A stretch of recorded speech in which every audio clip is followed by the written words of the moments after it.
अस्सलाम वालेकुम। Welcome back to my YouTube channel. आपको पता है कि हम जो है वो लेक्चरार मैथमेटिक्स की प्रिपरेशन कर रहे हैं, जिसमें हमने 3 कोर्स कवर कर लिए हैं। इंटर पार्ट 1, इंटर पार्ट 2 और मैथमेटिकल कैलकुलस एसएम यूसुफ हमने जो है वो कवर कर ली है। नेक्स्ट जो है हम आज मैथमेटिकल मेथड स्टार्ट करेंगे, जो कि एसएम यूसुफ, अब्दुल मजीद और मोहम्मद अमीन की इनके ऑथर हैं। इस बुक को हम स्टार्ट करेंगे। ये भी बीएससी की बुक है और बेसिक बुक है, ठीक है ना। इसमें भी ऑलमोस्ट हर बुक की बेसिक्स दी गई हैं। जैसे ये ट्रिग्नोमेट्री की बेसिक्स हैं, फिर आगे जो है वो ग्रुप्स है, मैट्रिसेस है, ये सारा लीनियर अलजेब्रा का काम है, system of linear equation, determinants, ये सारा लीनियर अलजेब्रा का काम है, vector spaces, inner product spaces. उसके बाद ये जो है इनफिनिट सीरीज, यहाँ से चैप्टर 9 से फर्स्ट ऑर्डर डिफरेंशियल इक्वेशन, ये डिफरेंशियल इक्वेशन का सारा काम है। इसमें जो है चैप्टर 9, 10 और 11 जो है वो लेप्लास इक्वेशन का है, लेप्लास ट्रांसफॉर्मेशन। तो ये सारी चीजें जो हैं हम इसमें कवर करेंगे इंशाल्लाह। हम इसमें से कुछ भी जो है वो स्किप नहीं करेंगे।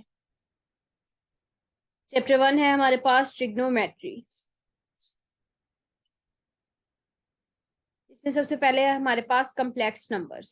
हमने कम्प्लेक्स नंबर की डेफिनेशन जो है वो इंटर में भी पढ़ी है, इधर भी देख लेते हैं। The reader is already familiar with complex numbers and few of their properties. हमने जो है वो पढ़ी है, इसकी डेफिनेशन हम फिर देख लेते हैं। A complex number is an element X Y of the set R square. X Y जो है इसके जो है, एक्स को हम क्या बोलते हैं, ये हमारे पास क्या है, ये रियल पार्ट है।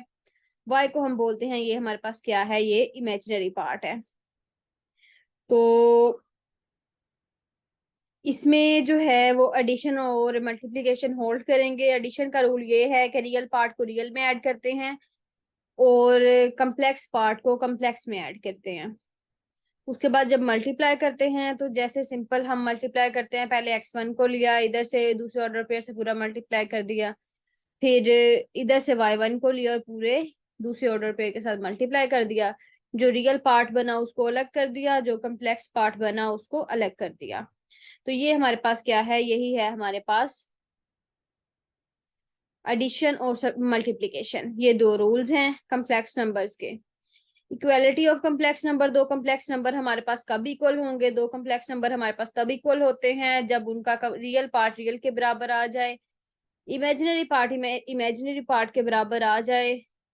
तो हम कहते हैं ये दो कम्प्लेक्स नंबर हमारे पास इक्वल है। टू कम्प्लेक्स नंबर ये देखें, जी1 जी2 है, रियल पार्ट रियल के बराबर है, इमेजिनरी पार्ट इमेजिनरी के बराबर है, तो इसी को हम बोलते हैं ये हमारे पास क्या है कि दो कम्प्लेक्स नंबर यहाँ से हमारे पास इक्वल आ जाते हैं। Properties of complex numbers.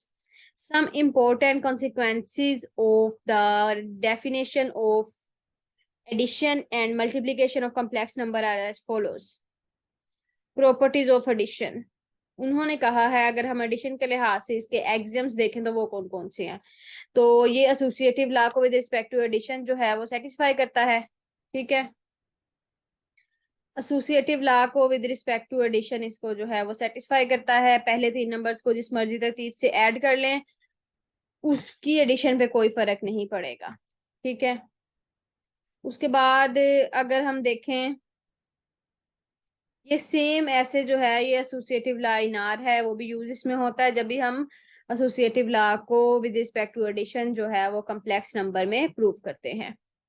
Next हमारे पास एक्सियम 3 देखें, there is a complex number zero. कोई भी हमारे पास कम्प्लेक्स नंबर है उसको हम क्या बोलते हैं कि ये हमारे पास एडिटिव आइडेंटिटी है। एडिशन के लिहाज से कोई भी ऐसा नंबर जिसको कम्प्लेक्स नंबर में ऐड करें उस कम्प्लेक्स नंबर में कोई चेंज ना आए, ऐसे नंबर को हम बोलते हैं additive identity.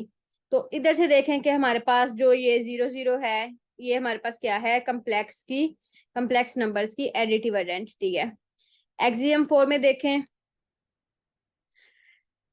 For each z is equal to X Y belong to R square there is a minus z। कोई भी हमारे पास कम्प्लेक्स नंबर आ गया, उसके ऑपोजिट उसका इनवर्स हमें एडिशन के लिहाज से कोई भी नंबर मिल जाएगा कि हम उन दोनों को माइनस करें तो हमारे पास कम्प्लेक्स नंबर की आइडेंटिटी आ जाए। तो ऐसा नंबर अगर हमें मिल जाए तो हम कहते हैं ये दोनों नंबर एक दूसरे का क्या है, एडिटिव इनवर्स हैं, ठीक है।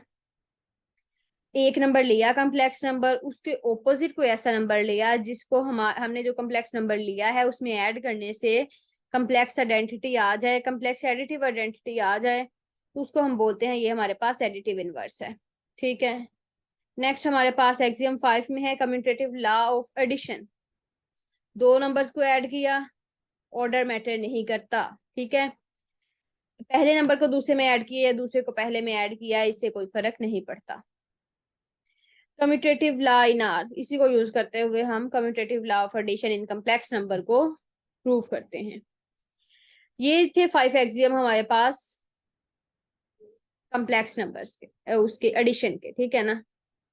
तो ये देखें, आप नोट कर लें कि ये 5 एक्सियम, 4 एक्सियम तो ग्रुप के हैं, पांचवा कम्यूटेटिव एक्सियम जो है, कम्यूटेटिव लॉ ऑफ एडिशन जो है वो अबिलियन ग्रुप के लिए है। तो with respect to addition complex number में ये 5 एक्सियम जो है वो सेटिस्फाई करते हैं, इसका मतलब complex number with respect to addition जो है वो अबिलियन ग्रुप है। अगर हम बात करें properties of multiplication defined by M1 ऊपर जो मल्टीप्लीकेशन डिफाइन की है, तो उसके लिहाज से एसोसिएटिव लॉ ऑफ मल्टीप्लीकेशन है हमारे पास। उसमें देखें 3 नंबर्स हैं, उनका कोई भी 2 नंबर्स को पहले ऑपरेट कर लें, तीसरे को बाद में करें, उससे कोई फर्क नहीं पड़ता। ठीक है। मल्टीप्लीकेटिव आइडेंटिटी, ऐसा कम्प्लेक्स नंबर जिसको कम्प्लेक्स नंबर से मल्टीप्लाई करने से उस कम्प्लेक्स नंबर पे कोई फर्क ना पड़े, उसको बोलते हैं मल्टीप्लीकेटिव आइडेंटिटी। तो हमने इधर लिया 1 0, एक्चुअली आइडेंटिटी वही है 1, लेकिन हम 2D में कम्प्लेक्स नंबर लेते हैं ना, क्योंकि एक रियल पार्ट होता है, दूसरा इमेजिनरी पार्ट। तो 1 ही है, 1 को 0 से मल्टीप्लाई किया तो सेम ही आ गई। मल्टीप्लीकेटिव आइडेंटिटी हमारे पास क्या है इसमें, 1। आइडेंटिटी के बाद हमेशा हम बात करते हैं इनवर्स की। इनवर्स की जब बात की तो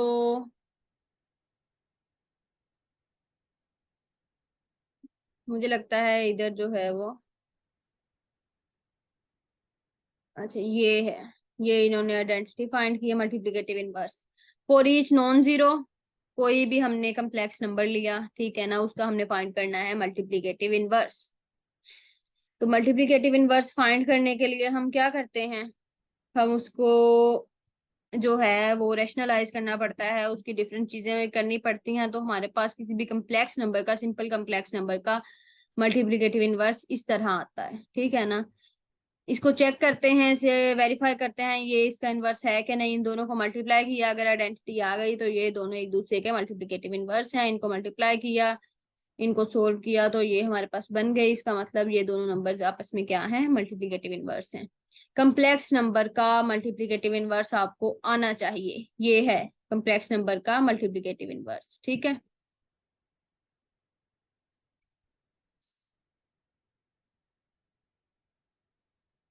उसके बाद जो है वो कम्यूटेटिव लॉ ऑफ मल्टीप्लिकेशन है, दो नंबर्स को मल्टीप्लाई करें, कोई फर्क, Z1 Z2 is equal to Z2 Z1, commutative law को भी सेटिस्फाई करता है। इसका मतलब जो है वो ये अबेलियन ग्रुप है विद रिस्पेक्ट टू मल्टीप्लिकेशन भी, अंडर मल्टीप्लिकेशन भी। तो दो चीजें हमने देख ली, विद रिस्पेक्ट टू एडिशन भी अबेलियन ग्रुप है, विद रिस्पेक्ट टू मल्टीप्लिकेशन भी अबेलियन ग्रुप है। तो आप देख लें फील्ड में हमारे पास जो है वो 11 प्रॉपर्टीज होती हैं, 5 with respect to multiplication, 5 with respect to addition, और लास्ट वन जो प्रॉपर्टी होती है वो क्या है, डिस्ट्रीब्यूटिव लॉ होता है हमारे पास। अगर ये 11 प्रॉपर्टीज किसी भी सेट में सेटिस्फाई कर जाएं तो उस सेट को हम बोलते हैं ये हमारे पास क्या है, ये फील्ड बनाता है। तो वो दो प्रॉपर्टीज भी हम चेक कर लेते हैं, distributive law, left distributive law और राइट डिस्ट्रीब्यूटिव लॉ। Z1 को अगर हमने क्या किया, लेफ्ट से मल्टीप्लाई किया तो ये लेफ्ट डिस्ट्रीब्यूटिव लॉ है, इधर से अगर राइट से मल्टीप्लाई किया तो ये राइट डिस्ट्रीब्यूटिव लॉ है। तो ये भी जो है वो कम्प्लेक्स नंबर में सेटिस्फाई करते हैं। इसका मतलब है कम्प्लेक्स नंबर हमारे पास क्या है, एक फील्ड बनाता है।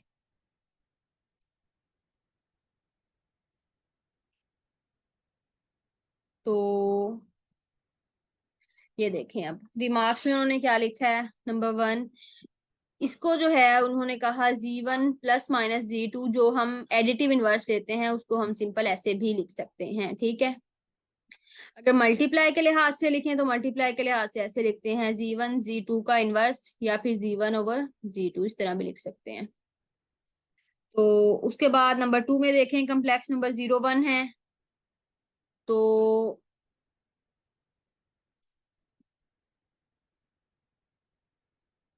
ये जो है ये हमारे पास क्या है, आयोटा आई, आई की वैल्यू में पता है ना, स्क्वायर रूट -1। इसकी ऑर्डर पेयर अगर बनाए तो वो क्या है, 0 1, और इसी को इन्होंने लिखा है square root -1, is called pure imaginary number. अगर किसी भी कम्प्लेक्स नंबर में हमारे पास जो है उसका रियल पार्ट 0 आ जाए, तो ऐसे नंबर को हम बोलते हैं ये हमारे पास क्या है, प्योर इमेजिनरी नंबर है। और इसको डिनोट करने का यही है मेथड, आई से भी डिनोट करते हैं, इसकी वैल्यू स्क्वायर रूट -1 है।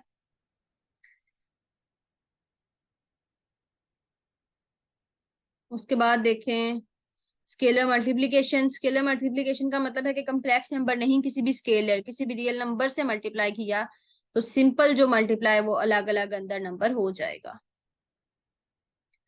अगर कोई स्केलर नंबर को दो नंबर, जैसे ये डिस्ट्रीब्यूटिव ला है, डिस्ट्रीब्यूटिव ला तो नहीं है क्योंकि बाहर स्केलर है, तो वो भी सिंपल मल्टीप्लाई हो जाएगा। अल्फा प्लस बीटा इंटू जी, वो भी अंदर मल्टीप्लाई हो जाएगा। अल्फा बीटा जी, वो भी मल्टीप्लाई हो जाएगा।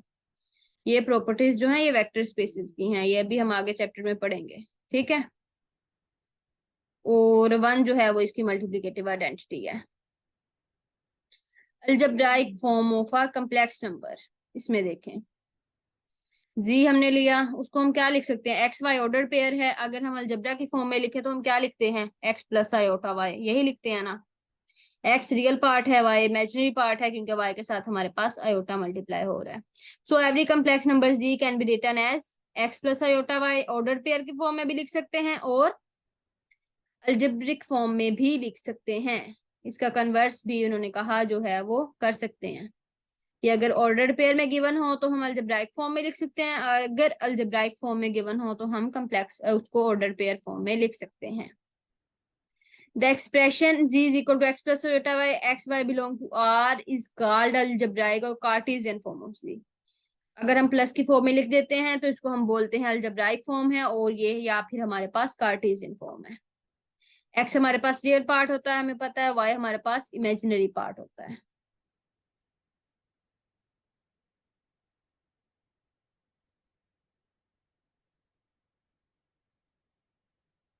ये चीज है, एक को दूसरे में या दूसरे को पहले में हम ट्रांसफॉर्म कर सकते हैं। इधर से देखें, henceforth we use the concept of a complex number interchangeably as ordered pair or x plus iota y together with the corresponding operation। उन्होंने कहा हम इनको चेंज कर सकते हैं, इससे हमें जो है वो कोई मसला नहीं है। आगे हमारे पास गिवन है conjugate of a complex number. आपको पता है कॉन्जुगेट को हमने पढ़ा था, इसको मिरर इमेज भी बोलते हैं, ठीक है ना। Let z is equal to x plus iota y be a complex number.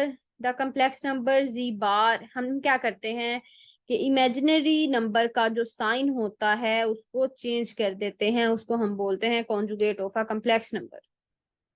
Imaginary number का जो हमारे पास साइन होता है उसको हम चेंज कर देते हैं, ठीक है। तो चेंज करने से जो हमारे पास नंबर बनता है उसको हम पहले नंबर का कॉन्जुगेट बोलते हैं या फिर मिरर इमेज भी बोलते हैं। ये कॉन्जुगेट के कुछ थ्योरम्स हैं कि अगर दो बार थ्योरम लिया, जाहिर बात है पहली बार साइन चेंज हुआ, दोबारा कॉन्जुगेट लेने से फिर पहले वाला साइन ही आएगा। प्लस है तो माइनस में जाएगा, माइनस से फिर प्लस में चला गया तो वो जी के बराबर ही आ जाएगा, इससे कोई फर्क नहीं पड़ेगा। अगर हम दो नंबर्स को पहले ऐड कर लें फिर उसका कॉन्जुगेट लें, या दो नंबर्स को कॉन्जुगेट लेके उनको ऐड करें, इससे फर्क नहीं पड़ता। इसी तरह मल्टीप्लाई में दो नंबर्स को मल्टीप्लाई करके कॉन्जुगेट लिया या फिर कॉन्जुगेट लेके मल्टीप्लाई किया, इससे फर्क नहीं पड़ता, आंसर सेम आता है। इसी तरह दो नंबर को डिवाइड करके कॉन्जुगेट लिया या दो नंबर का कॉन्जुगेट लेके डिवाइड किया, इससे भी फर्क नहीं पड़ता।